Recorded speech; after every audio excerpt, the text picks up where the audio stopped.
మహబూబ్ నగర్ జిల్లా జడ్చర్ల మండలం పోలేపల్లిలో జరుగుతున్న రాష్ట్ర స్థాయి విద్యా వైజ్ఞానిక ప్రదర్శన ఆకట్టుకుంటోంది. 33 జిల్లాల నుంచి 860కి పైగా సైన్స్ ఎగ్జిబిట్స్ ను విద్యార్థులు అక్కడ ప్రదర్శించారు. వ్యవసాయం, నీటిపారుదల, రోడ్డు రవాణా, విద్య, వైద్యం, శాంతి భద్రతలు, మహిళా భద్రత అలా అనేక రంగాల్లో ఎదురవుతున్న సమస్యలకు చక్కనైన పరిష్కారం చూపుతూ విద్యార్థులు తయారు చేసిన ప్రయోగాత్మక పరికరాలు ఆహుతులను ఆలోచింపచేస్తున్నాయి. వాటిలో మచ్చుకు కొన్ని ఇప్పుడు చూద్దాం. పుస్తకాల్లో చదువుకున్న సైన్స్ను నిత్య జీవితంలోకి అన్వయించి దానికి ఆధునిక సాంకేతికతను జత చేస్తే అనేక సమస్యలు పరిష్కరించవచ్చు.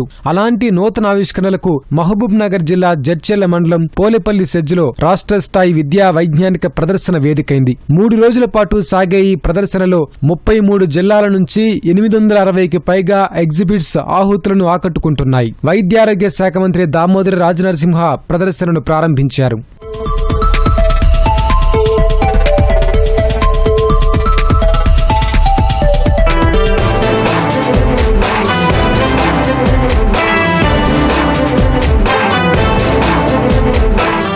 కాళ్ళు కదపలేని వాళ్లు నడిచే వాకర్తో కేవలం ముందుకు నడవగలం, కానీ మెట్లెక్కడం కష్టం. అలాంటిది మెట్లెక్కడంతో పాటు వాకర్నే కుర్చీగా మార్చిన ఎగ్జిబిట్ ఆకట్టుకుంటోంది. సాయి తేజస్వి, నేను లిటిల్ ఫ్లవర్ ఉన్నత పాఠశాలలో చదువుతున్నాను. నేను ఆదిలాబాద్ జిల్లా నుండి వచ్చాను. Smart walker for elderly people and disable person. ఇది దేనికోసం ఉపయోగపడుతుందంటే, నార్మల్గా హ్యాండ్ వాకర్స్ కేవలం రోడ్ పైన నడవడానికి మాత్రమే ఉపయోగపడతాయి.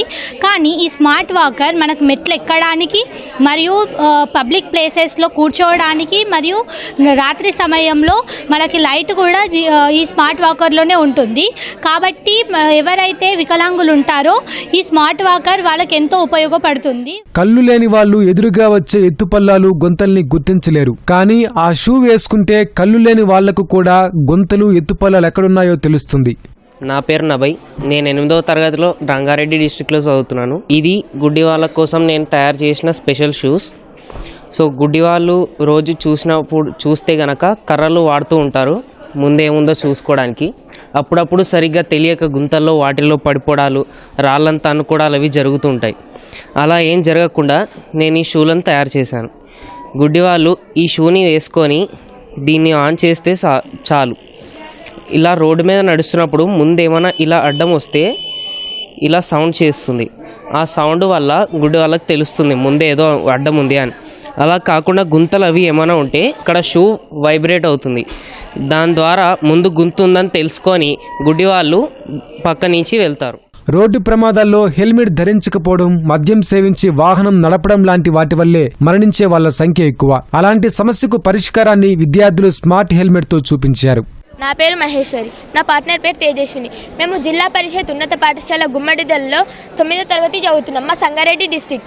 మేము ఇప్పుడు మన భారతదేశంలో హెల్మెట్ పెట్టుకోవాలని ఒక రూల్ ఉంది, కానీ అది ఎవరు పట్టించుకోలేకుండా ఎంతోమంది వేల మంది ప్రాణాలు కోల్పోతుండ్రు. అలాంటి వారి కోసం మేము ఈ స్మార్ట్ హెల్మెట్ని తయారు చేసినాం. ఈ స్మార్ట్ హెల్మెట్ అనేది ఇప్పుడు మనం పెట్టుకుంటేనే బైక్ స్టార్ట్ అవుతుంది, లేకపోతే స్టార్ట్ కాదు. అంతేకాకుండా ఇప్పుడు చాలా మంది మద్యం సేవించి వాహనం నడుపుతున్నారు. ఈ హెల్మెట్కి ముందు భాగంలో సెన్సర్ని ఏర్పాటు చేశాం. ఈ హెల్మెట్ని పెట్టుకున్న వ్యక్తి డ్రింక్ చేసిండా చేయలేడని అబ్జర్వ్ చేసి, ఒకవేళ డ్రింక్ చేస్తుంటే బైక్ అనేది స్టార్ట్ కాని విధంగా చేస్తుంది. ఇప్పుడు వేసవి కాలంలో వాహనదారుడికి ఇబ్బందిగా హెల్మెట్ పెట్టుకొని డ్రైవింగ్ చేయడం ఇబ్బందిగా ఉండడం ద్వారా హెల్మెట్ అనేది ధరించడం లేదు. అందుకోసమని నేను నా పార్ట్నర్ తేజస్విని స్మార్ట్ హెల్మెట్ పై భాగంలో చిన్న ఫ్యాన్ని ఏర్పాటు చేశాం. ఈ చిన్న ఫ్యాన్ ద్వారా వేసవి కాలంలో వాహనదారుడికి ఎలాంటి ఇబ్బంది లేకుండా చల్లగాలి అందే విధంగా ఏర్పాటు చేశాం. అంతేకాకుండా ఇప్పుడు ఈ హెల్మెట్కి ముందు భాగంలో వైపర్ని కూడా మేము ఏర్పాటు చేశాం. వర్షాకాలంలో వర్షానికి ఎలాంటి ఇబ్బంది లేకుండా మనకు దారి అనేది సరిగ్గా కనబడుతుంది. ఇప్పుడు కార్లకు, వ్యాన్లకు, బస్సులకు ఎలా అయితే వైపర్ ఉంటుందో అలా ఈ హెల్మెట్ కూడా ఉంటే బాగుంటుంది అనే ఉద్దేశంతో మేము ఇక్కడ వైపర్ని ఏర్పాటు చేశాము. అలా ఈ హెల్మెట్కి వెనుక భాగంలో ఇండికేటర్ లైట్స్ని కూడా మేము ఏర్పాటు చేశాం. ఈ ఇండికేటర్ లైట్స్ ద్వారా రాత్రి సమయంలో వెనుక వచ్చే వాహనానికి ముందు బైక్ వెళ్తుందని ఈజీగా గుర్తించగలుగుతారు. అలాగే ఇందులో మేము GPS సిస్టమ్ని కూడా ఏర్పాటు చేశాం. ఈ GPS సిస్టమ్ ద్వారా ఇప్పుడు మన వాహనానికి అనుకోని పరిస్థితులు ఏమైనా ప్రమాదానికి గురైనప్పుడు మన వాహనం ఎక్కడ ఉంది ఎలా ఉందని జీపీఎస్ సిస్టమ్ ద్వారా ఈజీగా కనుక్కోవచ్చు. ధాన్యం ఆరకపోతే రైతులకొచ్చే ధర తక్కువ. రైతులు రోడ్లపై ధాన్యాన్ని ఆరబోయడం రోడ్డు ప్రమాదాలకు కారణమవుతోంది. ఈ సమస్యలకు పరిష్కారం చూపిన ప్రదర్శనలు solar based grain dryer, paddy harvest and drying machine విశేషంగా ఆకట్టుకుంటోంది. My name is D. Meenakshi. It is solar based grain dryer. Road యాక్సిడెంట్స్ని అవాయిడ్ చేయడానికి ఇది యూజ్ చేస్తాం అనమాట. ఫార్మర్స్కి వెరీ యూస్ఫుల్ అవుతుంది. ఇది తడిగా ఉండే అడ్లని ఇక్కడ పోసుకుంటే వాళ్ళకి యూస్ఫుల్ అవుతుంది. ఇక్కడ ఎండుతుంది బల్బ్ ద్వారా, మళ్ళీ ఇక్కడ ఫ్యాన్స్ ద్వారా ఎండుతుంది. ఇంకా కొంచెం తడిగా ఉందనుకో మళ్ళీ మనం రీసైకిల్ చేసుకొని ఇక్కడికి తీసుకొని రావచ్చు. తడిగా ఉండే అడ్లను ఇక్కడ వేసుకొని తర్వాత బల్బు ద్వారా ఎండిపోతుంది.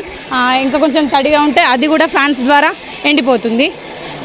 మళ్ళీ అక్కడికి వచ్చేస్తుంది. అక్కడికి వచ్చిన తర్వాత ఇంకా కొంచెం తడిగా ఉంటే మనం మళ్ళీ తీసుకొని చేయొచ్చు. నమస్తే sir, myself Manaswini from Saint Mary's Vidyaniketan high school CBSE Siddipet district.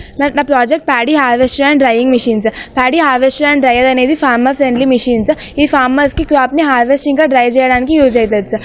Farmers ఇప్పుడు ఏం చేస్తున్నారంటే క్రాప్ని రోడ్ల మీద ఎండబెడుతున్నారు సార్. అట్లా రోడ్ల మీద ఎండబెట్టడం వల్ల సడన్గా అకాల వర్షాల కారణంగా క్రాప్ అనేది వెట్ అవుతుంది సార్. అట్లా వెట్ అయిన క్రాప్కి మార్కెట్లో ఎక్కువ రేట్ ఉండట్లేదు. ఇక్కడ ఉన్నది హార్వెస్టింగ్ మిషన్స్. ఈ హార్వెస్టింగ్ మిషన్లో మనం ఎప్పుడైతే స్టాఫ్ పెడతామో అది సీడ్ని సపరేట్ చేసేది సార్. సపరేట్ చేసి కింద డ్రైయింగ్ కంపార్ట్మెంట్లోకి పంపిస్తారు. ఈ డ్రైయింగ్ కంపార్ట్మెంట్లో ఈ హీట్ ఎనర్జీని జనరేట్ చేయడం వల్ల ప్లస్ ఇక్కడ ప్రొపెల్లర్ మూవ్ అవ్వడం వల్ల క్రాప్ అనేది డ్రై అవుతుంది. అట్లా క్రాప్ డ్రై అయిన తర్వాత దాన్ని డైరెక్ట్గా మనము బ్యాగ్స్లోకి కానీ ఏదైనా కంటైనర్స్లో కానీ ఫిల్ చేసుకొని డైరెక్ట్ మనం మార్కెట్లోకి పంపించుకోవచ్చు సార్. మంటలు ఆర్పాలంటే అగ్నిమాపక సిబ్బంది పడే ఇబ్బంది అంతా ఇంత కాదు. ఆ సమస్యను తీర్చుతూ మంటల్ని గుర్తించి వాటిని కార్బన్ డైఆక్సైడ్ బాంబుతో ఆర్పే fire fighter drone science fair కు ప్రత్యేక ఆకర్షణగా నిలిచింది. నా పేరు శ్రీనిధి. ఫైర్ ఫైటింగ్ డ్రోన్స్ అనే థీమ్తో వచ్చాను. ఇదే డ్రోన్. సో ఈ డ్రోన్ మన ఫైర్ ఫైటర్స్కి చాలా యూస్ఫుల్. కెమెరాస్, ప్రొపెల్లర్స్, అలాగే ఫైర్ డిటెక్టింగ్ సెన్సర్స్ లాంటివి ఎన్నో ఉన్నాయి. దీనికి ఒక రిమోట్ కంట్రోలర్ కూడా ఉంది. ఫైర్ ఎస్టింగ్విష్ చేయడానికి ఒక దగ్గరికి తీసుకెళ్ళాలి. దానికి మనం రిమోట్ సహాయంతో ఈ యొక్క డ్రోన్ని మంటలు ఉన్న దగ్గర తీసుకొని వెళ్ళొచ్చు. ఇప్పుడు మనం ఇక్కడ చూసే ఇది ఫైర్ డిటెక్టింగ్ సెన్సార్ అంటారు. చుట్టుపక్కల ఉన్న ఫైర్ యాక్సిడెంట్స్ని సెన్స్ చేసి ఇక్కడున్న సర్వో మోటార్ ద్వారా ఈ సర్వో మోటార్ మన CO2 బాంబ్ని రిలీజ్ చేస్తుంది. ఈ యొక్క డ్రోన్ తోని రిలీజ్ అయిన ఆ బాంబ్ అక్కడ చుట్టుపక్కల ఉన్న మంటలను ఆర్పేస్తుంది. మొత్తం ప్రదర్శనలో ప్రస్తుతం చూసినవి మచ్చుకు కొన్నే. ఇంకా ఆలోచింపజేసే ఆకట్టుకునే ఎన్నో ఆవిష్కరణలకు రాష్ట్ర స్థాయి వైజ్ఞానిక ప్రదర్శన వేదికైంది. ఇవాళ రేపు ఈ ప్రదర్శన కొనసాగనుంది.